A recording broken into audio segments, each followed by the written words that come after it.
పని మనిషి చేసిన పనికి ఒక్కసారిగా బోరుమని ఏడ్చేసిన జూనియర్ ఎన్టీఆర్ ఏం చేసిందో తెలిస్తే మాత్రం ప్రతి ఒక్కరు కూడా శభాష్ అంటారు.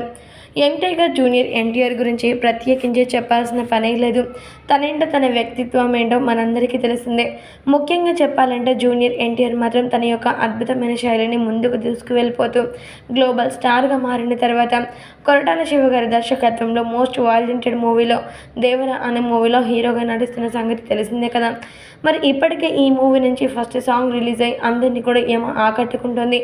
అయితే మరి ఇదంతా కూడా పక్కన పెడితే సినిమా రంగంలో ఇంత అద్భుతంగా ఎదిగినటువంటి జూనియర్ ఎన్టీఆర్ తన ఇంట్లో ఉన్నటువంటి వ్యక్తులని కానీ అలాగే పని మనుషులందరినీ కూడా సొంత వ్యక్తుల్లాగా ట్రీట్ చేయడం అందరినీ కూడా ఆకట్టుకుంటుందన్నమాట. ఇంట్లో వాళ్ళందరినీ కూడా ప్రేమానురాగాలతో చూసుకోవడం అనేది సాధారణ విషయమే. కానీ ఆ ఇంట్లో పనిచేస్తున్నటువంటి వ్యక్తులను కూడా అంతే ప్రేమగా చూసుకోవడం అనేది చాలా చాలా గొప్ప విషయం అని చెప్పాలి. అయితే మరి ఈ నేపథ్యంలోనే జూనియర్ ఎన్టీఆర్ ఇంట్లో పనిచేస్తున్నటువంటి పని మనిషికి చదువు చాలా అబ్బుతుంది అని అర్థం చేసుకొని ఆమెని ఖచ్చితంగా చదివించాలని ఆలోచనకి వచ్చి ఆ ఇంట్లో ఉన్నటువంటి పని మనిషిని చదివించారట జూనియర్ ఎన్టీఆర్. దీంతో ఆ పని మనిషి కాస్త చదువుకోవడం మాత్రమే కాకుండా ఆమెతో పాటు 10 మందికి కూడా చదువును నేర్పించే పనిలో పడిందట. ఇక ఇదంతా కూడా తెలుసుకున్నటువంటి జూనియర్ ఎన్టీఆర్ అయితే ఎంతగానో ఎమోషనల్ అయ్యారట.